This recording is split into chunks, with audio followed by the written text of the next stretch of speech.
All right, guys, big news for XRP holders. This actually broke yesterday, but I was tied up with family stuff and couldn't get a video out right away. So I wanted to jump on now and talk about it properly, because this is a huge deal. Ripple has officially received conditional approval for a national bank charter. That's right, a Ripple National Bank is now a real thing. Brad Garlinghouse, Ripple's CEO, tweeted this himself. I shared it on Twitter, so if you want to check that out, the link's in the description. And yeah, if you're not following me over there yet, I'd really appreciate it. Now, what stood out to me in Brad's tweet was this. It was only 2 paragraphs, but both were powerful. The first paragraph was straight to the point. Ripple has been conditionally approved for a national banking charter. That alone is massive. This adds another huge layer to Ripple's growing stack of services and platforms. Payments, liquidity, custody, rails, infrastructure.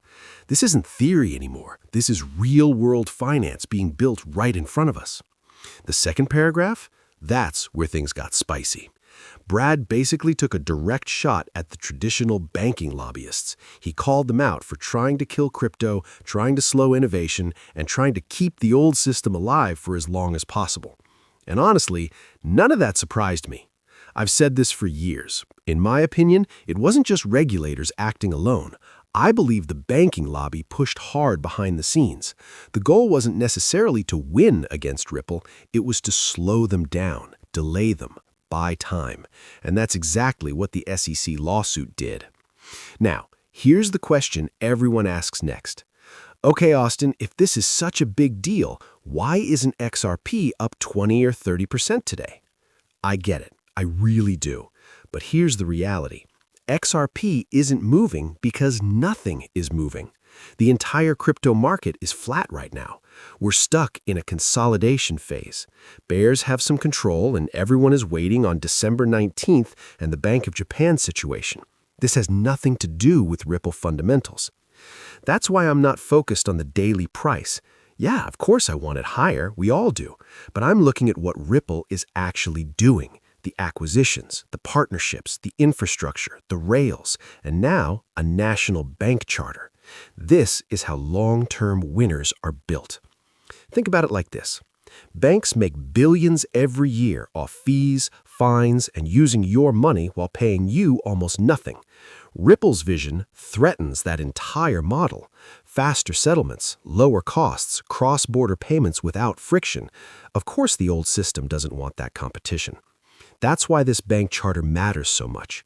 It's not about tomorrow's candle. It's about building the foundation to either massively disrupt or outright replace parts of the existing banking system over time. Now, let's talk short-term reality. I know XRP ran up about 70% back in July and has been boring ever since. Trust me, I look at the chart every single day too. I feel the frustration. Crypto is boring right now, but boring markets create opportunity. If December 19th plays out the way it might and the Bank of Japan raises rates aggressively, we could see a broad crypto pullback. XRP could drop 20% or more. Bitcoin could take a hit too, just like it did in July of 2024. And if that happens, I'm buying. Not because something is wrong with XRP, but because nothing has changed about Ripple's long-term trajectory. In fact, it's only getting stronger. All right, guys. Thanks for spending a few minutes with me. I really appreciate you. Quick reminder, there's a completely free newsletter linked below. No spam, twice a week, focused on crypto wealth and profit.